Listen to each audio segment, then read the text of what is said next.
Today's Spotlight is brought to you in part by presenting sponsor, First Community Financial Bank, the community bank where you come first.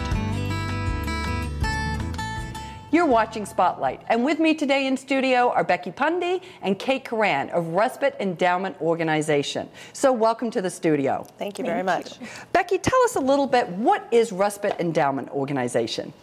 Respite Endowment Organization is a private 501c3, and our mission is to provide rest, community education, and opportunities to parents with special needs children. Okay. Now, Kate, how did you hear about the organization? It was actually my husband who heard about it initially. He just was doing a search. We moved to the area about 1.5 years ago and doing an internet search trying to see what options existed for families like ours, and it actually was a surprise to me. I didn't know that he was doing this, and I happened to find the information, and he said, I was actually wanting to just surprise you as we got our first gift from the organization. So, how'd that make you feel? Wonderful. You know, there's not a whole lot of opportunities for rest, to be really honest, for families who have children with special needs. It's a very stressful life.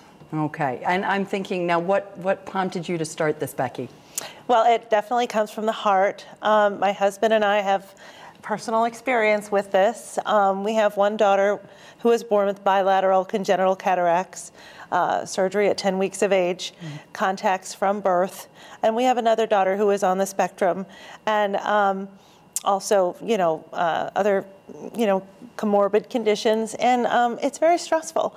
Caregiver stress is a very important issue, and the system is set up and designed to take care of the children, whereas the caregiver, parent caregiver especially, is really left to their own devices.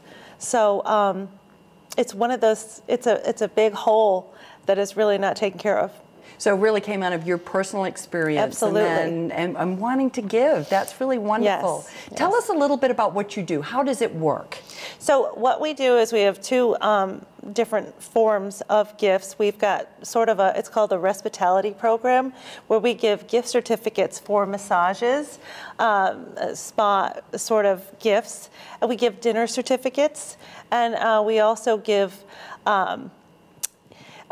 other sort of gift opportunities of that nature, such as overnight hotel stays, which are generously donated from local community hotels.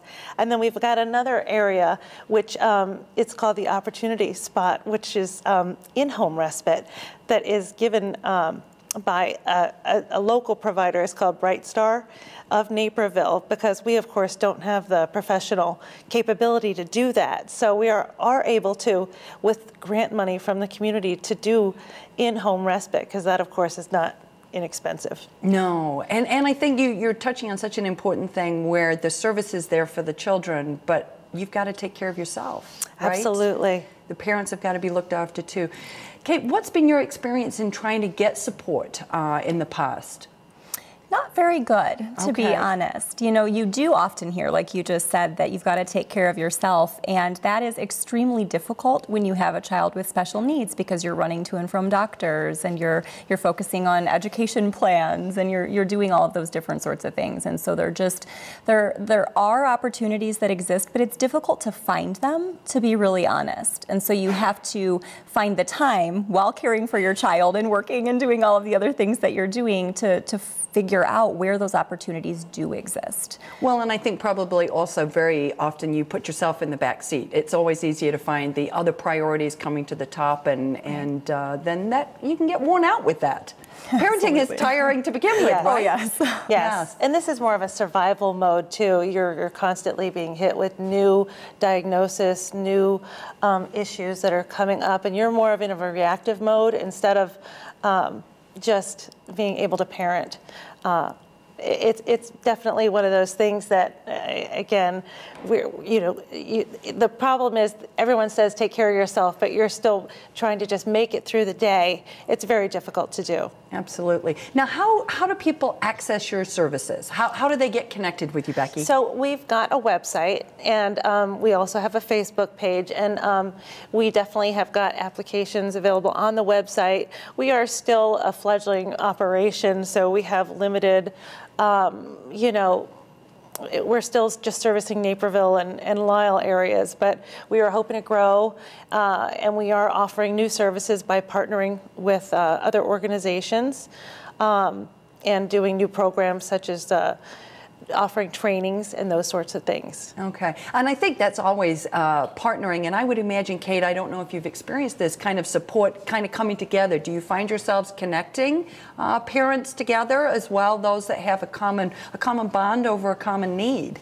I think that's ultimately the goal, absolutely. You know, as Becky said, a newer organization working on making those connections within the community and, you know, having the opportunity for those parents to find some connections, because it's a lonely world. Yeah. Having a child with special needs. So that's definitely one of the goals, I know, with the organization. And as you're starting out, because I know it's only been a couple of years, you're into 2016, but I know you have big plans. Talk a little bit about what you're planning for this year, and how can viewers get involved? How can the community get involved and help you? So one of the things that's coming up almost immediately is that we are partnering with Metropolitan Family Services.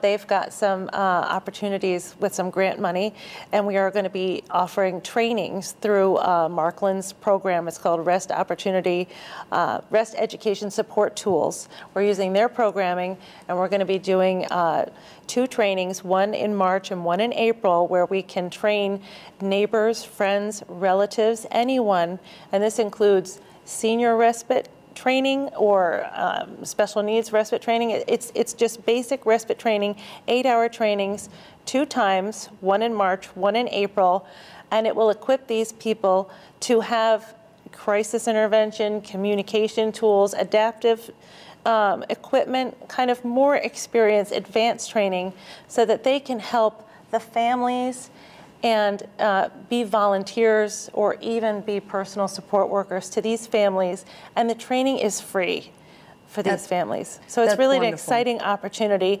And then, you know, to get involved with us, you know, we could use help with almost everything. And you can go to our website, I mean, fundraising and, you know, volunteering, just getting involved and, you know, knowing how important this cause is to the community and to these families. Because if you don't have, you know, the children are not taken care of unless families are taken care of and unless the caregiver is well cared for.